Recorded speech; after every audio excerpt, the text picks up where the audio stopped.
అందరికీ నమస్కారం. Welcome back to Vaishnavi creations. అందరు ఎలా ఉన్నారు? ఈ క్లాత్ అయితే నేను ఫ్రాక్ స్టిచ్ చేస్తున్నానని చెప్పాను కదా, ఫైనల్ అయితే అయిపోయిందనమాట. ఈ వీడియోలో మీరు కూడా ఫైనల్ లుక్ చూసి కామెంట్ అయితే చేయండి నచ్చితే కనుక.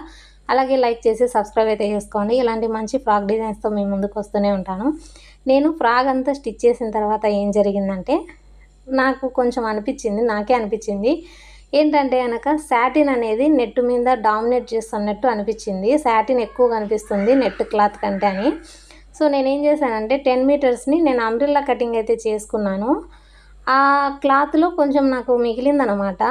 మనం అంబ్రెల్లా కటింగ్ చేసినప్పుడు కొంచెం కింద ఎక్కువ క్లాత్ వస్తుంది కదా, అదైతే మిగిలింది.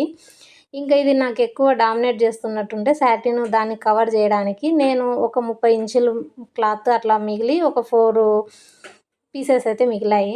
దాన్నైతే నేను చిన్న చిన్న ప్రిల్స్ పెట్టి ఇలా బెల్ట్ లాగా సపరేట్గా అయితే ఇప్పుడు ట్రెండ్ అవుతుంది కదా, సో అలా అయితే కనుక నేను స్టిచ్ చేశానమాట. ఇది ఆ అమ్మాయి అయితే నాకు చెప్పలేదు. నాకే శాటిన్ ఎక్కువ నెట్ మీద డామినేట్ చేసినట్టు అనిపించింది. అందుకే నేనైతే కనుక ఇలా మళ్ళీ సపరేట్గా అయితే స్టిచ్ చేశాను. తనకు కూడా చాలా నచ్చింది. నేను 2 పెట్టాను రిఫరెన్స్. తనకైతే ఇలా బెల్ట్ లాగా పెట్టింది కూడా చాలా నచ్చింది. తనైతే హ్యాపీ. ఇంకా మీకు నచ్చితే లైక్ చేసి సబ్స్క్రైబ్ చేసుకోండి. ఇంకో ఫ్రాక్తో మళ్ళీ కలుద్దాం. బాయ్.